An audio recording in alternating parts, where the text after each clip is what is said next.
Bonjour et bienvenue dans cette nouvelle vidéo où nous allons parler des 3 consoles d'administration disponibles chez Kaspersky. Je vais donc vous expliquer comment faire le bon choix entre ces 3 solutions selon vos besoins. La première solution que vous connaissez très bien puisque j'en parle depuis des années sur cette chaîne YouTube est Kaspersky Security Center qui est notre solution d'administration installable localement dans l'entreprise. C'est clairement ce qui se fait de mieux sur le marché en termes de gestion de produits de sécurité puisque au niveau des fonctionnalités, elle peut être utilisée au-delà du cadre de la sécurité informatique, par exemple en gestion de parc. On verra cela dans quelques instants. Remarque importante, même si elle a l'appellation on-premise, il ne faut pas oublier que cette console d'administration peut être installée sur le LAN certes, mais aussi sur Internet, en DMZ par exemple, ou encore dans un cloud privé, de manière à gérer tous les PC et smartphones qui se trouvent hors de l'entreprise de façon simple et efficace. Notre deuxième console d'administration est Kaspersky Endpoint Security Cloud. Ici, la philosophie est assez différente puisque à l'origine, ce produit a été développé pour nos partenaires informatiques qui souhaitent infogérer l'ensemble de leurs clients de façon centralisée dans une solution SaaS. Simplicité est donc le terme qui lui convient le mieux car le but est d'aller très vite en termes de prise en main mais aussi en termes de déploiement et de gestion des outils de sécurité dans l'entreprise. Bien sûr, on y trouvera moins de fonctionnalités et de granularité que dans la solution Security Center. Enfin, nous disposons maintenant d'une nouvelle alternative appelée Kaspersky Security Cloud Console, KSCCC. Il s'agit tout simplement d'un Security Center 12 avec sa base SQL, hébergé par nos soins et accessible depuis une console web très similaire à ce que vous connaissez déjà. On est finalement entre les deux premières solutions, c'est-à-dire qu'on va avoir une solution 100% SaaS, mais avec des fonctionnalités proches de la solution on-premise. Donc tout logiquement, première différence flagrante, Kaspersky Security Center nécessitera un serveur Windows 2016 ou 2019 par exemple, avec 4 Go de RAM, 2 CPU et de l'espace disque entre 10 et 100 Go. Alors que dans les deux autres solutions, comme ce sont des solutions SaaS, ça signifie bien évidemment que c'est nous, Kaspersky, qui fournissons les serveurs qui seront accessibles par une interface web.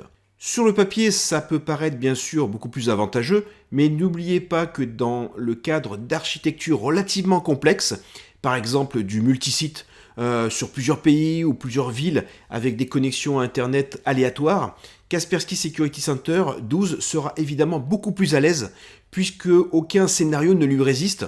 On pourra aller jusqu'à plusieurs Security Centers interconnectés entre eux, pourquoi pas. Deuxième critère important dans le choix de la console d'administration, les systèmes d'exploitation et les logiciels Kaspersky supportés. En effet, avec notre solution historique KSC12, tous les OS et tous les logiciels Kaspersky de sécurité sont administrables en mode centralisé. Ce n'est pas du tout le cas de notre version KES Cloud qui va essentiellement piloter les endpoints Windows Mac, Workstation Server ainsi que de l'Android ou de l'iOS. Il ne sera pas possible de piloter d'autres logiciels de la gamme comme la version Linux par exemple. La seconde solution SaaS Cloud Console va petit à petit intégrer l'intégralité des logiciels depuis la console d'administration. Pour le moment, à l'heure de la réalisation de cette vidéo, ce n'est pas le cas, mais ça le sera courant et fin 2021. Et je vous inviterai donc à suivre le lien ci-dessous pour vérifier si les plugins sont disponibles. Rentrons un petit peu plus dans le détail avec les stratégies et les tâches. Dans KSC12 et KSCCC, vous aurez accès à l'intégralité des fonctionnalités avancées dans le paramétrage des postes et des serveurs équipés des endpoints Kaspersky. Cela nécessite évidemment une phase d'apprentissage plus importante, mais cela veut aussi dire que l'on peut répondre à 100% à des demandes d'administrateurs intransigeants sur la sécurité.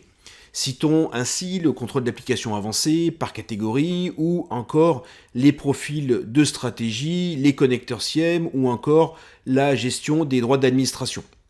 Du côté des tâches, avantage également à ces deux solutions qui pourront réaliser l'intégralité des actions, c'est-à-dire installer ou désinstaller des logiciels d'éditeurs tiers par exemple, réaliser des inventaires logiciels et matériels avancés, faire des analyses sur mesure, etc. etc. En résumé, si on doit lister les avantages et inconvénients des différentes solutions, voici ce qu'on pourrait dire. KSE12 va piloter l'intégralité de la gamme de logiciels Kaspersky sur tout type d'architecture, même les plus complexes, avec toutes les fonctionnalités.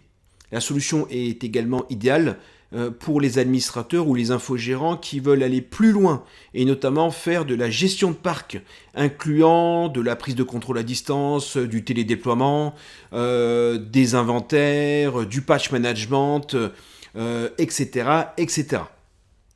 La contrepartie, évidemment, est que cela nécessite un serveur ou une machine virtuelle pour installer le produit et bien sûr de se former avec un maintien des compétences à la sortie de nouvelles versions. Côté KSCCC, on bénéficiera d'un hébergement fourni par Kaspersky qui veut dire donc que la console d'administration sera installée et maintenue par nos soins. Du côté de l'administrateur, il aura accès à une console web proche de la console MMC, donc s'il connaît déjà les solutions Kaspersky, la prise en main sera rapide. Du côté des limitations, on notera que la solution est accessible uniquement à partir de 300 postes Select ou Advance et que certaines fonctionnalités arriveront courant 2021. Enfin, pour terminer, KES Cloud et notamment KES Cloud Plus sont des produits adaptés à une mise en place immédiate avec très peu de formation nécessaire côté administration. Important également, la version Plus qui a une licence par utilisateur et non par matériel, inclut la protection Android et iOS, ainsi que Office 365, c'est-à-dire Exchange Online, dans le prix de la solution. Côté limitation, comme je vous l'ai déjà dit, on aura un petit peu moins de fonctionnalités et pas de support Linux ou de serveur spécifique type RDS. En conclusion, que vous soyez partenaire, utilisateur final, TPE, PME, grand compte, vous trouverez forcément dans notre gamme la solution la plus adaptée à vos besoins. J'ai listé dans la description tous les liens que j'ai pu vous montrer dans cette vidéo. Bien sûr, comme d'habitude, n'hésitez pas à poser vos questions dans les commentaires ainsi qu'à vous abonner à la chaîne pour ne louper aucun des prochains tutoriels. Merci pour votre fidélité et à bientôt.